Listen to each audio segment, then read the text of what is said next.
Mimi naambia hakuna kazi nzuri kama ya walimu. I'm telling you, inawezekana hamwezi kuelewa. Ninyi walimu mmetengeneza mtaji kila sehemu. Ukienda Njombe kuna watu wako. Uongo kweli?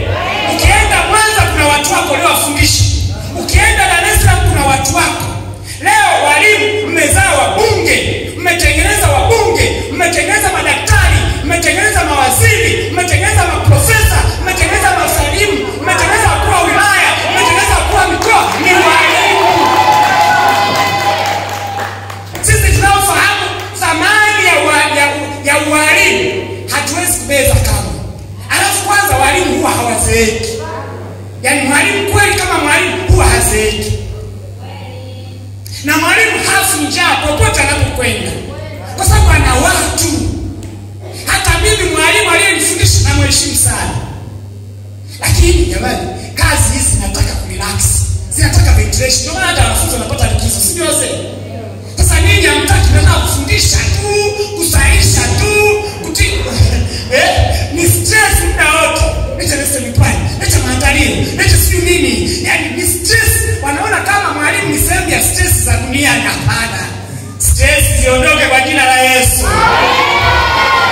Ndio maana nimesema hiki mlichokifanya msiache. Tafuteni wakati fulani, andaeni limbuzi hapa, chomeni, kula, kunyweni. Yaani kuna mwalimu namweleza kwa mara sasa, hii sasa naelewa kweli, shauri yako. Uelewe peke yako. Na niwaambie, mtu yoyote anayependa kazi yake, anabarikiwa sana. Mimi huwa naambia ukimpenda mtu yoyote, chochote anachokupa kinakuwa na matokeo chanya. Kwa hata nini walimpendeni kazi yenu. Yaani hata sasa hivi hamna option ni walimu. Au sio bwana? Alafu kuna wakati bwana sipendelezi naambia kwani nani alikupeleka shule? Ulienda kusoma mwenyewe shule. Ukasoma mwenyewe walimu. Uziona fani nyingine? Ukasoma mwenyewe. Alafu kaomba kazi wewe mwenyewe. Alafu unasikitika wewe mwenyewe. Walimu wewe. Sasa niwaambie hapa mfano mzuri kabisa. Mimi afisa tarafa wenu wa Mpalilo. Tarafa yangu inakata 5 kuanzia Mamoto, Tandala, Mpalilo, Iwawa, Isaplani.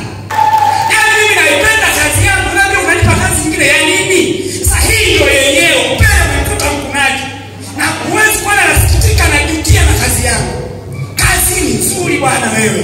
Wewe kazi unaongea na watu, alafu unasikiliza unawaagiza. Wanataka kazi gani bwana wewe? Hii ndio kazi. Sio kazi ya utendaji wa kata. Shauri yake mwenyewe. Sio kazi ya udiwani, shauri yake.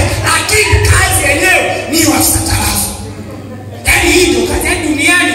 Kazi ya utarafa. Nafikiri zikaongoza kwa utamu, kwa uzuri. Na Mungu kwa kweli kazi amepaka mafuta vizuri na rangi nzuri. Kwa sababu kazi ni nzuri, kazi imempata mtu.